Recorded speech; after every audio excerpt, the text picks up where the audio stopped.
కర్తరుடைய పరిశుద్ధ నామத்திற்கு మహిమ ఉండావதாக.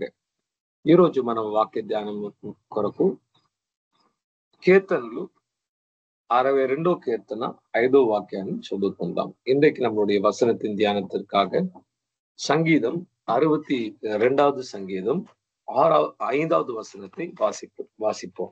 ఎవరు எடுத்துకొండా వాసిக்கலாம். కీర్తనలు 62:5 తీసుకున్న వారు చదవచ్చు.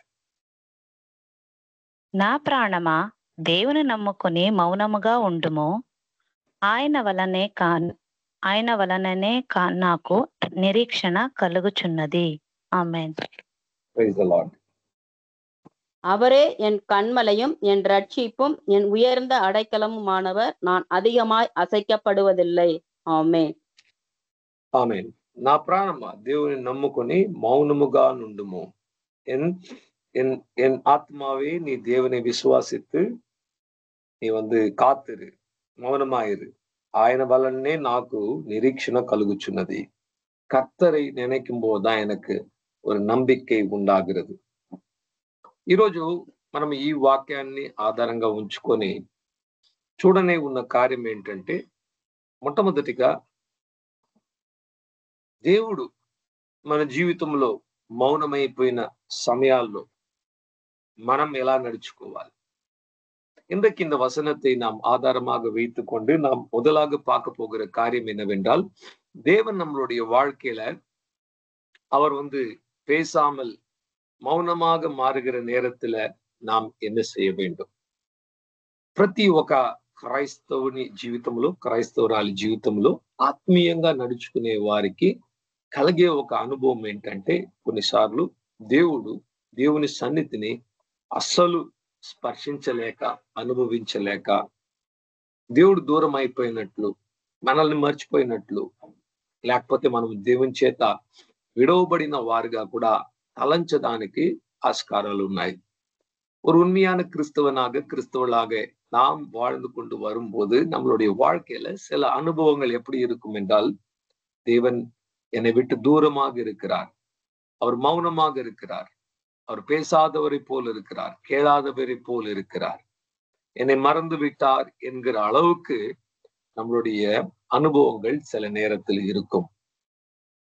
అటువంటి సమయంలో మనము బాగా సొమసిల్లిపోవడానికి, మన ప్రార్థనలు ఆపేసేయడానికి ఎక్కువ మన మనసు అటువంటి ఆలోచనలతో నిండుతూ ఉంటుంది అన్నమాట.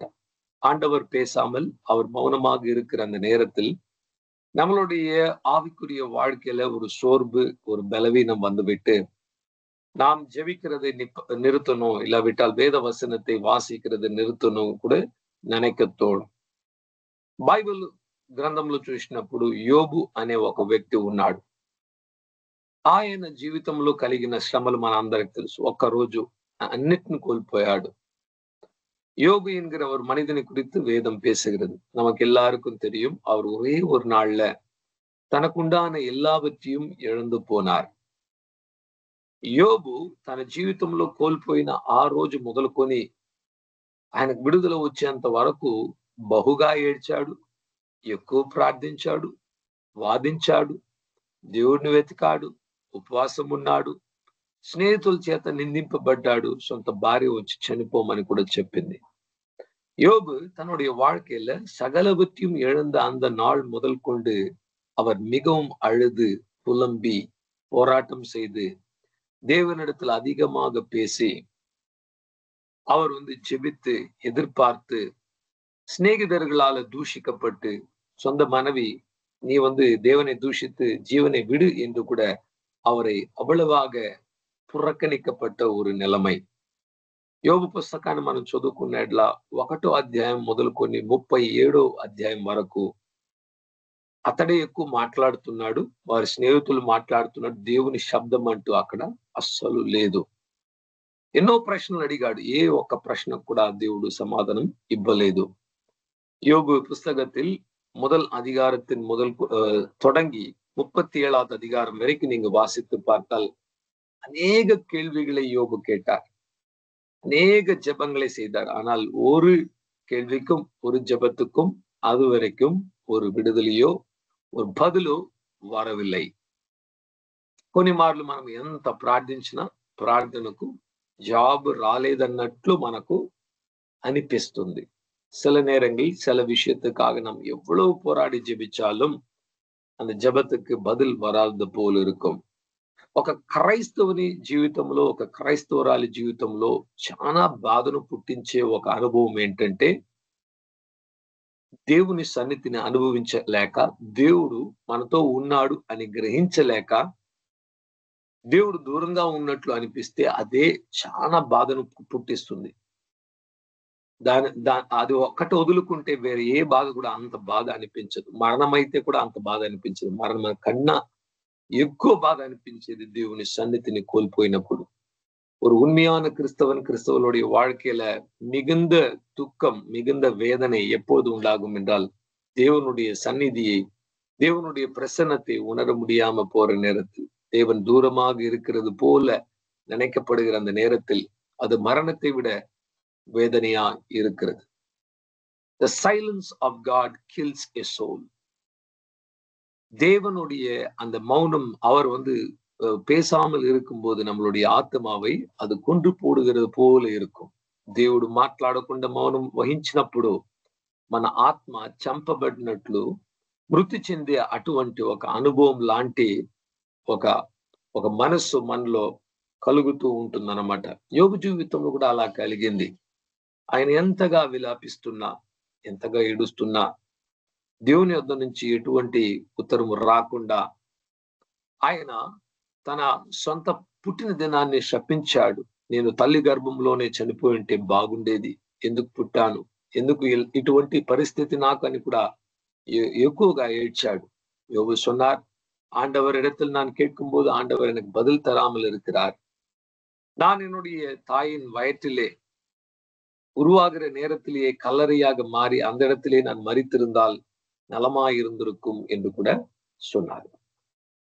ఈరోజు మనము క్లుప్తంగా నేర్చుకోవాల్సిన కార్యం ఏంటంటే, ఎందుకు దేవుడు మౌనం వహిస్తున్నాడు, అసలు దేవుడు ఎందుకు ఆలస్యం చేసేటట్లు చూపిస్తున్నాడు అన్న ఒక సబ్జెక్ట్ మీద కొన్ని పాయింట్స్ మనం నేర్చుకుందాం. ఇది చాలా పెద్ద సబ్జెక్ట్ అండి. అన్ని మనం చూడడానికి మనకు సమయం లేదు. కొంత ఎంత వీలు పడితే మన సమయంలో నేర్చుకుందాం. இன்றைக்கு தேவன் ஏன் பேசாதவரை போல இருக்கிறார், ஏன் மௌனமாக இருக்கிறார், அவருடைய அமைதி எதை குறிக்கிறது என்று కూడా தெரிந்து கொள்ளலாம். మొట్టమొదటిగా దేవుడు మన జీవితంలో చాలా సైలెంట్ అయిపోతున్నాడు అంటే, బాగా ఆలోచించండి. ఒక వ్యక్తిని మనము గాయపరిచినప్పుడు, ఒక స్నేహితుడు అయి ఉండొచ్చు, మన కుటుంబస్తుల్లో ఒకరు అయి ఉండొచ్చు, తండ్రినో భార్యనో భర్తనో ఎవరో ఒకరు అయి ఉండొచ్చు.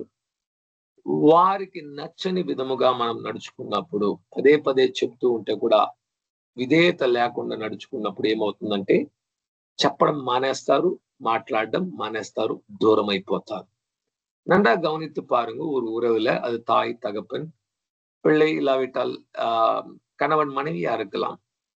நமக்கு பிடிக்காத ஒரு காரியத்தை ஒருவர் செய்யும் போது நாம் பல முறை சொல்லியும் அவங்க கேட்காவிட்டால் அதை குறித்து பேசுகிறதை விட்டு விடுவோம்.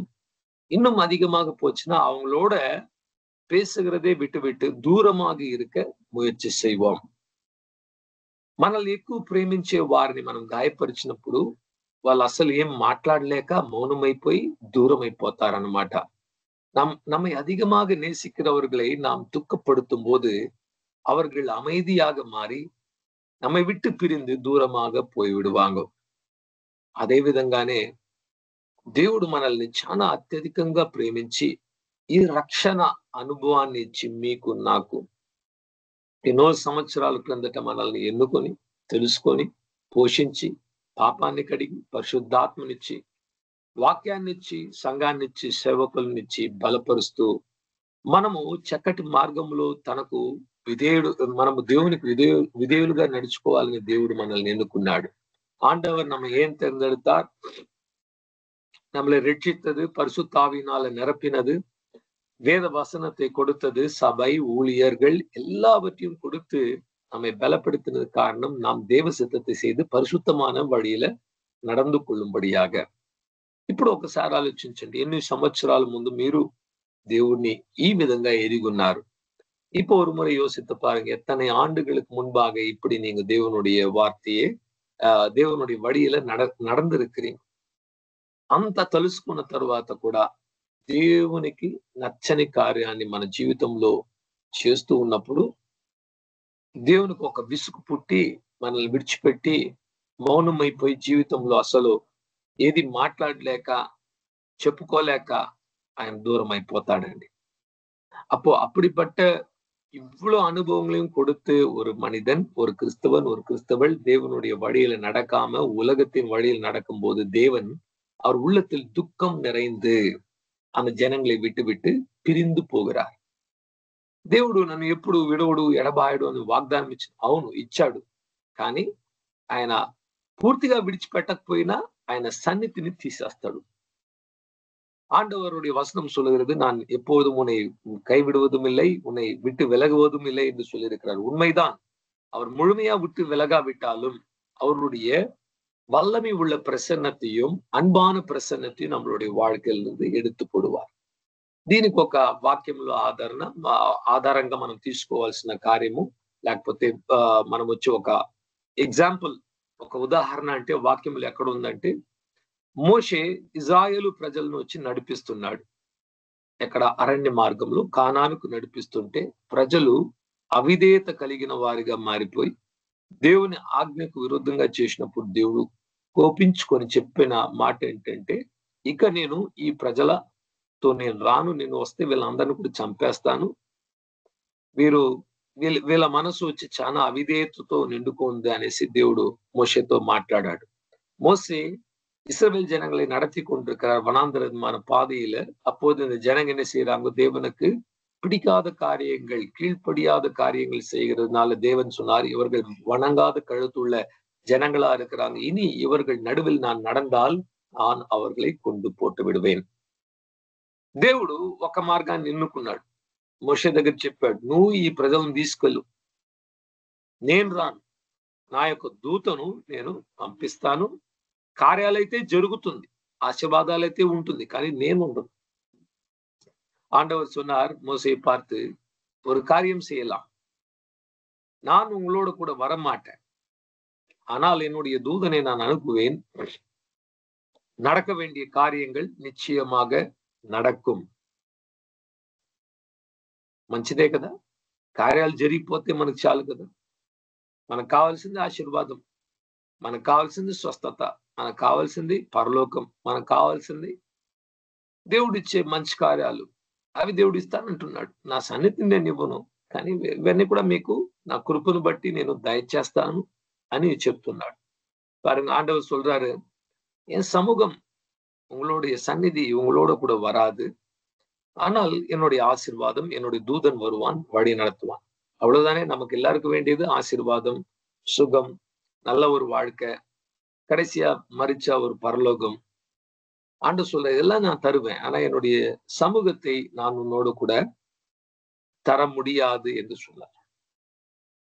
ఆ మాటను విన్నప్పుడు ఇజ్రాయేలు ప్రజలైతే సంతోషపడేవారు, దేవుడు లేకపోతే మంచిదిలే, మనకు దేవుడిచ్చే కార్యాలు ఉంటే సరిపోతుందని. కానీ మోషే దేవునితో సన్నిహితంగా నడుచుకొని దేవుని ప్రేమికుడుగా మారిపోయాడు కనుక దేవుడు లేకుండా ఉండలేకపోయాడు. இஸ்ரவேல் ஜனங்கள் அதை கேட்டிருந்தா அவங்க சொல்லியிருப்பாங்க, தேவன் வராவிட்டாலும் பிரச்சனை கிடையாது, தேவன் கொடுக்கிற ஆசீர்வாதம், அந்த நன்மையான காரியம் நமக்கு இருந்தால் போதும் என்று யோசித்திருப்பாங்க. ஆனால் மோசே தேவனை நேசிக்கிற மனிதன், தேவனோட நட்புல இருந்த மனிதனாக இருந்ததால మోసే சொன்னார், நீங்க ఇలామ నాంగ எப்படி పోறது. మోసే చెప్పాడు, ప్రభువా నీ సన్నిధి రాకపోతే నేను వెళ్ళను, మీ దూత వస్తే కూడా నేను వెళ్ళను, మీరు రావాలని మొండిగా కూర్చొని ప్రార్థించాడు, విలాపించాడు. చివరిగా దేవుడు వచ్చి నా సన్నిధి మీ ముందు వెళ్ళును అని చెప్పిన వెంటనే ఎంతో ఆనందంతో లేచి ప్రజలు నడిపించాడు. மோசே தேவனிடத்துல சொன்னார், உம்முடைய சமூகம் வராமல் நாங்கள் ஒரு அடி கூட எடுத்து வைக்க மாட்டோம், உங்க தூதர் வந்தாலும் நாங்க வைக்க மாட்டோம் என்று சொன்ன உடனே அவர் மிகவும் அதிகமாக கேட்டதுனால மோசே நிமித்தமாக தேவன் சொன்னார், என்னுடைய பிரசன்னம் உங்களுக்கு முன்பாக போகும், my presence will go before you.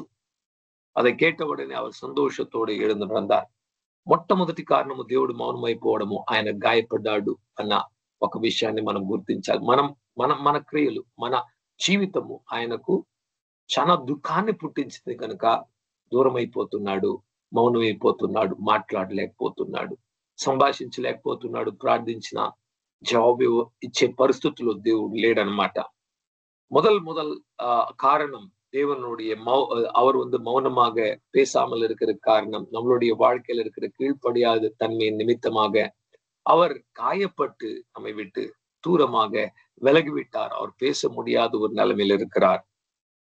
రెండవ కారణము దేవుని అనాది చిత్తంలో కొన్ని సందర్భాల్లో అలా ఉన్నప్పుడు మనల్ని తయారు చేయడానికి దేవుడు ఆత్మీయంగా మనల్ని ఒక బలమైన మనిషిగా మార్చడానికి, బలము కలిగిన వారిగా మార్చడానికి దేవుడు ఏం చేస్తాడంటే మనల్ని అలా ఒంటరి మార్గంలో వదిలిపెడతాడు. దూరం ఉంటాడు కానీ చూస్తూ ఉంటాడు ఎక్కడికి వెళ్తున్నాం, ఏం చేస్తున్నామని. இரண்டாவது காரணம், நம்ம ஆண்டவர் நம்மளுடைய ஆவிக்குரிய வாழ்க்கையில் நாம் வளர வேண்டும் என்று சொல்லி நம்ம இந்த தனிமையான பாதைக்குள்ளாக நடத்தும்படியாக విట్టు విడువారు. బాప్తిజం ఇచ్చే యోహాను జీవితాన్ని చూడండి. ఆయన పుట్టినప్పటి నుంచి, బుద్ధి వచ్చినప్పటి నుంచి అక్కడ అరణ్యంలో ఉంటున్నాడు, ఒంటరిగా ఉన్నాడు అనమాట. ఆయన సేవ ప్రారంభించింది 30 సంవత్సరాలైనాక. ఆ 30 సంవత్సరాలు దేవుడు మౌనం వహించాడు. చెప్పాడు, నీకు ఇటువంటి ఒక పని చేయాలి. ఆ పని చేయడానికి తయారు చేశాడు. 6 నెలలే బాప్తిజం ఇచ్చే యోహాను చేసిన సువార్త పరిచర్య వచ్చి 6 నెలలే. 6 నెలలు పని చేయడానికి దేవుడు 30 సంవత్సరాలు తర్ఫీదు ఇచ్చాడండి. யோவான் ஸ்நானகனுடைய வாழ்க்கையை பாருங்கள். அவருடைய வாழ்க்கையில அவர் 6 மாதம் தான் ஊழியம் செஞ்சார். அந்த 6 மாதம் ஊழியம் செய்கிறதுக்கு 30 ஆண்டு தேவன் அவரை அந்த காட்டுக்குள்ளாக கொண்டு போய் அவரை ஒரு அந்த ஊழியத்தை செய்ய, அந்த வேலையை செய்ய அவரை తయారు பண்ணி கொண்டிருந்தார். దేవుడు మౌనమైపోతున్నాడు ఈ రోజు నా జీవితంలో అంటే దేవుడు మిమ్మల్ని తయారు చేస్తున్నాడని కూడా అర్థమవుతుంది. మనలో పాపం లేకుండా మనం జీవించినప్పుడు దేవుడు వచ్చి మనల్ని రూపిస్తున్నాడు అనమాట. మనకు ఒక ఆకారము మన జీవితంలో సృష్టిస్తున్నాడు. మన జీవితంలో వచ్చి కొన్ని తీసేసి కొన్ని చేయడానికి ఇటువంటి మార్గంలో పంపించినప్పుడే కుదురుతుంది. అన్ని ఉంటే సరిపోదన్నమాట. దేవుని మీద మనం ఆధారపడడానికి అటువంటి మార్గంలో మనల్ని నడిపిస్తున్నాడు. ஆண்டவர் என்னுடைய வாழ்க்கையில மௌனமாக இருக்கிறார் என்றால் அவர் கிரியை செய்து கொண்டிருக்கிறார். எதை கிரியை செய்து கொண்டிருக்கிறார்? நமக்குள்ள கிரியை செய்து கொண்டிருக்கிறார். நம்மளுடைய வாழ்க்கையில நாம் தேவனை புரிந்து கொள்ள நம்மை ఆయత్తం பண்ணி கொண்டிருக்கிறார், நம்மை తయారు பண்ணி கொண்டிருக்கிறார். కానీ ఆ సమయం ఎలా ఉంటుందంటే చాలా బాధగా అనిపిస్తుంది, చాలా మనసు విరిగిపోయినట్లు అనిపిస్తుంది, కన్నీరు కారిపోతుంటుంది. అసలు దేవుడు నన్ను చూడడం లేదు కదా, నా జీవితంలో అయితే ఎటువంటి కార్యాలు చేయడం లేదు, ఆ జీవితమే ఆగిపోయినట్లు అనిపిస్తుందని కూడా మనకు అనిపించవచ్చు. ஆனா அந்த நேரங்கள், அந்த சமயங்கள் எப்படி இருக்கும் என்றால் நம்மளுடைய வாழ்க்கையை நின்று போனது போல, அமைதியாகி விட்டது போல, தேவன் நம்மை மறந்து விட்டாரோ என்கிற ஒரு உணர்வு நமக்குள்ளாக வந்துவிடும். ఈ రోజు మనము ఆలోచించాలి, నేను నా జీవితంలో దేవుడు మౌనమైపోయాడంటే దానికి కారణం ఏంటి? నా అవిధేయతనా, లేకపోతే నన్ను రూపిస్తున్నాడా అన్నది మనమే అర్థం చేసుకోవాలి. మన జీవితాన్ని మనము పరీక్షించి అర్థం చేసుకోవాలి. இன்றைக்கு நம்மளுடைய வாழ்க்கையில தேவன் அமைதியாக இருந்தால் நாம் கண்டுபிடிக்கணும், ஆண்டவர் ஏன் அமைதியா இருக்கிறாரு, எனக்குள்ள ஏதாவது குற்றத்தினால அவர் அவருடைய உள்ளத்துல வேதனை உண்டாகி அவர் காயப்பட்டுட்டு போயிட்டாரா, ఇల్లావిట్టాల్ என்னை ఉరువాకి కొండిరుక్கிறாరు, నామ தான் కண்டுపిడికணும். చూడండి, ఒక పక్షిరాజు వాటి చిన్న పిల్లలుగా ఉన్న ఆ ఈగల్స్ ను వచ్చి పెంచుతూ ఉంటుంది. ఒక సమయం వరకు పెంచుతుంది. ఆ తర్వాత అది ఎగరాల్సిన సమయం వచ్చినప్పుడు, అది ఇంకా ఆకాశంలో రెక్కలు కొట్టుకుంటూ ఎగరాల్సిన సమయం వచ్చినప్పుడు గూటిని వచ్చి అది అంత తీసివేసి ఆ పక్షిని వచ్చి కిందికి తోసేస్తుంది అనమాట. అది ఒంటరిగా వెళ్లాల్సింది, ఇప్పుడు కిందకి పడిపోతుంటే మళ్ళీ వెళ్ళి తీసుకొచ్చి మళ్ళీ పైన నుంచి కిందికి తోసేస్తుంది. అలాగా తర్ఫీదు ఇస్తూ ఒక సమయం వచ్చినప్పుడు ఆ చిన్న పిల్ల పక్షిరాజుగా ఉన్నది కూడా పైకి ఎగురుకుంటూ వెళ్ళే ఒక అనుభవంలోకి నడిపిస్తున్నారు. దాని కండరాలను రెక్కలను బలపరచడానికి అటువంటి ఒంటరితనంలో ఆ తల్లి చూసేస్తుంది. ஒரு கழுகு பாருங்க தன்னுடைய குட்டியை அது கொஞ்சம் வளர்ந்த உடனே அது கூட்டை கலைத்து அந்த குட்டியை தள்ளிவிடும், கீழே தள்ளும். மேல உயரத்துல இருந்து அது கீழே விழுற மாதிரி இருக்கும்போது இது போய் மறுபடியும் பறந்து பிடிச்சு கொண்டு வரும். மறுபடியும் அப்படி அப்படி அதுக்கு ஒரு நல்ல ட்ரைனிங் கொடுத்து இந்த சின்ன கழுகு கூட அதனுடைய செட்டைகளை அடித்து பறக்கிற வரைக்கும் அது உதவி செய்து கொண்டே இருக்கும். ஏனென்றால் அது அந்த அந்த அந்த కుట్టియోడియ அந்த సిరగు కూడా అది బలం అடைய வேண்டும். అదే విధంగా దేవుడు కూడా ఏం చేస్తున్నాడంటే మనల్ని ఎప్పుడు దేవుడా మీరే చేయండి, ప్రభువా మీరే చేయండి అనేసి ఆధారపడుతూ ఉండడం మంచిది. కానీ మనము అటువంటి విశ్వాసపు క్రియలు చేసేంత వరకు దేవుడు వచ్చి ఏం చేస్తుంటాడంటే మనల్ని ముందుకు తోస్తాడు. నువ్వు వెళ్ళు, నిలబడు, మాట్లాడు, చెయ్యి అంటాడు. చేయలేను పడిపోతున్నానంటే మరలా వచ్చి ఆదుకుంటాడు, మరలా తోస్తాడు, మరలా ముందుకు పెడతాడు. నువ్వు ఈ కార్యాన్ని చెయ్యి, వాళ్ళకు సువార్తను చెప్పు, ఈ వాక్యాన్ని ఇలా బోధించు, ఈ విషయంలో ఈ జీవితంలో ఇవి వదిలిపెట్టు అనేసి మనల్ని వచ్చి ముందుకు దేవుడు తోసి మనమే దేవుని క్రియలు చేసేవారుగా కూడా మార్చడానికి ఆయన మనల్ని ప్రోత్సహిస్తూ ఉంటాడు.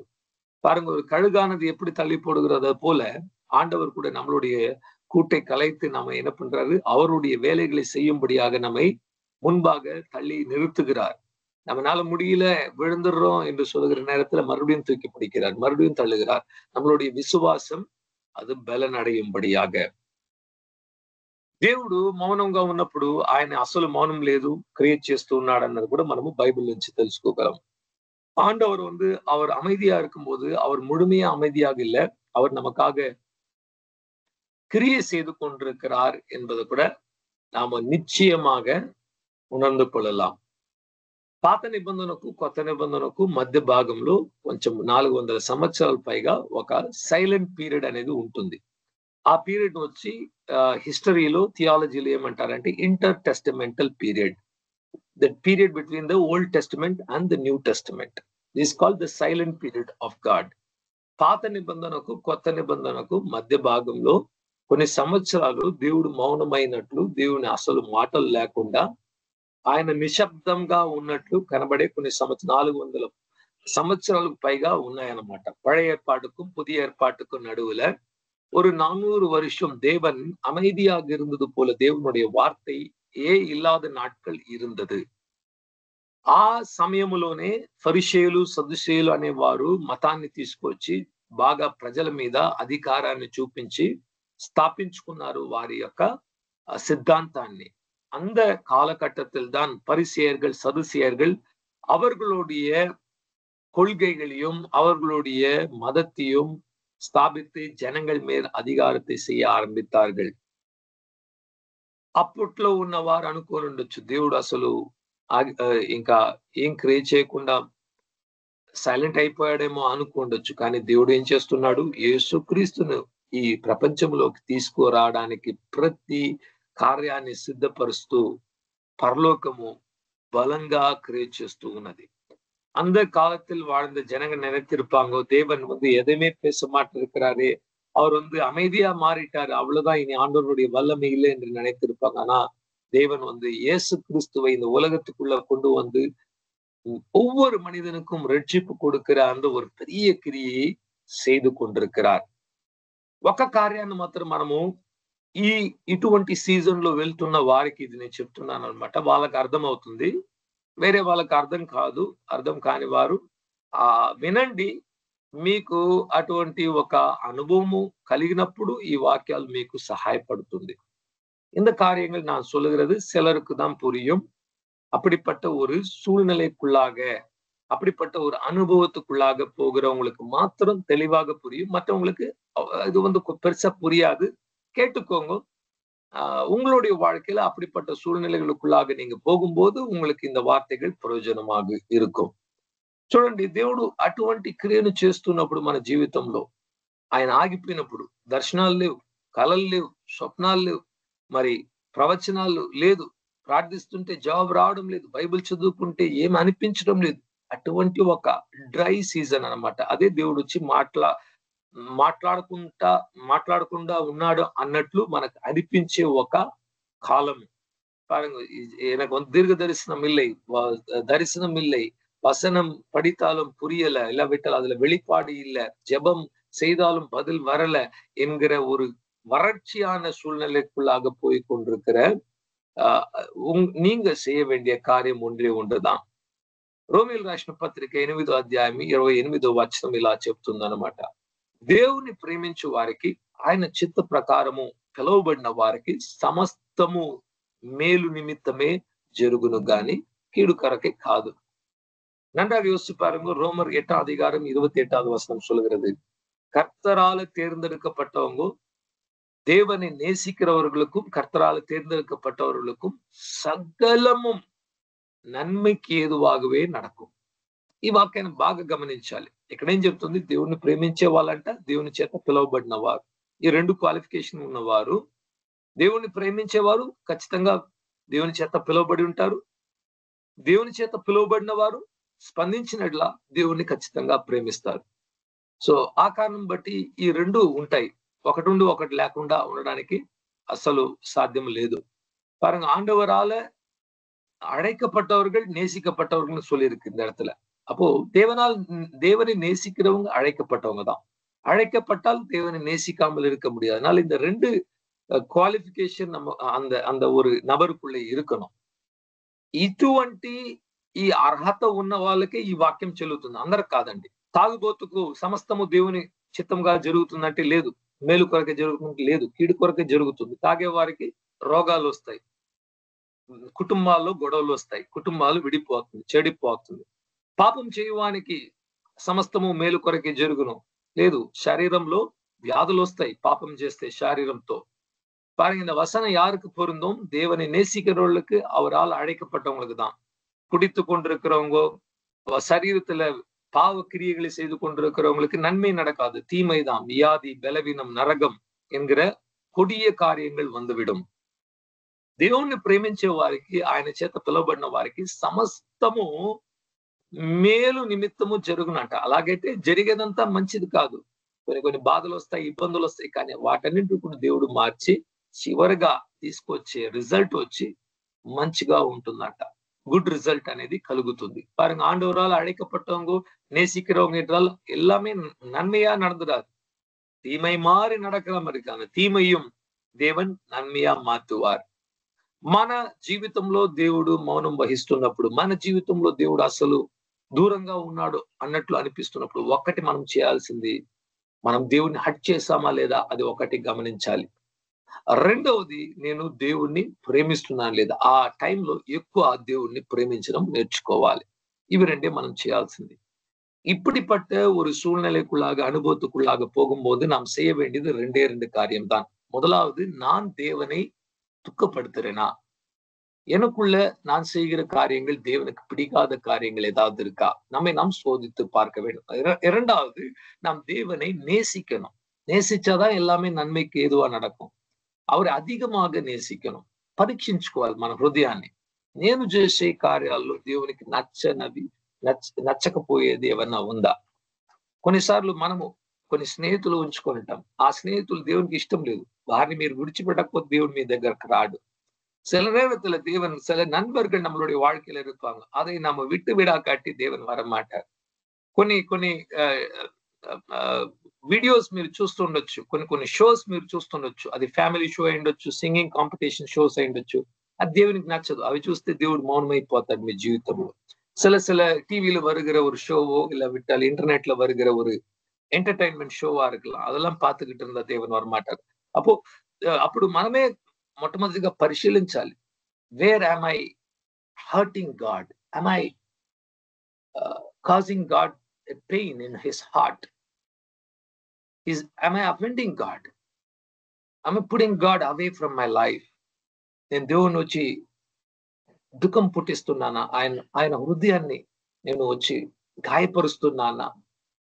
మనం పాపం చేయకుండా ఉండడానికి కారణం వచ్చి నరకానికి వెళ్ళకూడదు అన్నది చివరిగా అన్నమాట. అది కాదు, అంత మంచి దేవుడిని, అంతగా ప్రేమించే ప్రభువుని వచ్చి ఎలా గాయపరచడం, అదే అన్నమాట మన మోటివేషన్. சோ நம் பாவம் செய்யாம இருக்கிறதுக்கு காரணம் என்னவென்றால் அந்த தேவனுடைய உள்ளத்தை நம்ம காயப்படுத்துறோமே, அவர் மனசு, அவர் அவ்வளவு நல்லவர், அவரை நம்ம துக்கப்படுத்திடுவோமே. அதுதான் முதல் కారణం.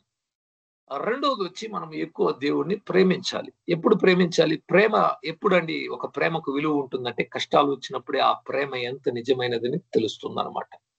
ஒரு அன்பு எவ்வளவு உயர்ந்தது என்று, சிறந்தது என்று எப்ப தெரியும் என்றால், அந்த ஒரு வேதனை, கஷ்டம், அந்த அந்த ஒரு కాలంகள் வரும்போதுதான் தெரியும். ఒక కుటుంబంలో అందరూ ఒకరిని ఒకరు ప్రేమించుకుంటూ ఉంటారు. కానీ డబ్బులు లేని సమయంలో, అనారోగ్యం వస్తున్న సమయంలో, అటువంటి సందర్భాల్లోనే వాళ్ళ ప్రేమ ఎంతవరకు అది నిలబడుతుందని కూడా తెలుసుకోగలం. பாருங்க, ஒரு குடும்பத்துல ஒருவர் நேசித்து சந்தோஷமா இருக்கும்போது எல்லாரும் நேசிப்பாங்க. ஆனா ஒரு துக்கம் வரும்போது, ஒரு வேதனை வரும்போது, பண கஷ்டம் வரும்போது, வியாதி வரும்போது, அப்படிப்பட்ட நேரத்தில் தான் நம்மளுடைய அன்பு శోధించబடும். క్రైస్తవ వివాహాల్లో మీరు క్రైస్తవ వివాహం చేసుకుని ఉంటే మీకు తెలుస్తుంది.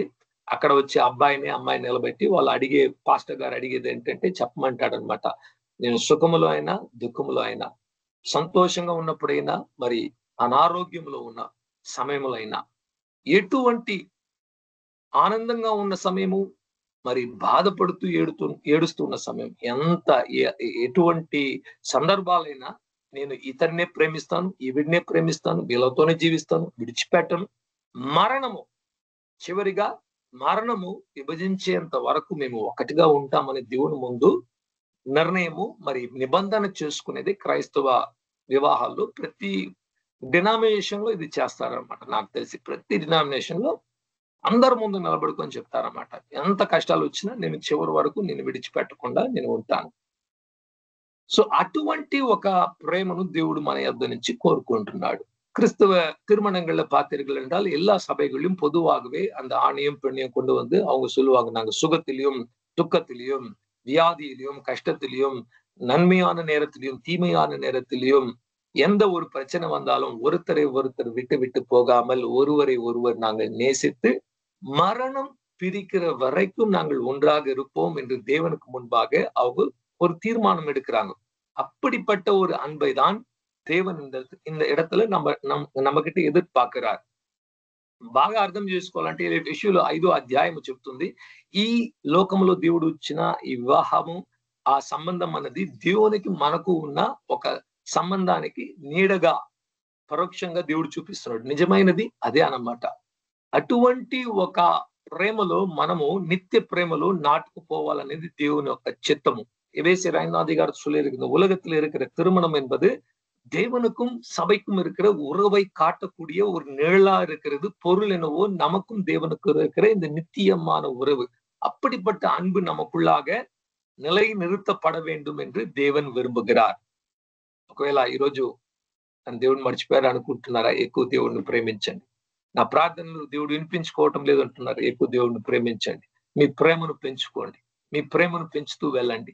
నిస్వార్థంగా దేవుడు నన్ను చూసినా చూడకపోయినా నేను ఆయన ఎక్కువ ప్రేమిస్తున్నాను, నా మనస్సులో ఆయన ఎప్పుడు నేను ఉంచుకుంటున్నాను, నా మనస్సులో ఆయన ఉండడం వల్ల నేను ఎప్పుడు పాపం చేయను.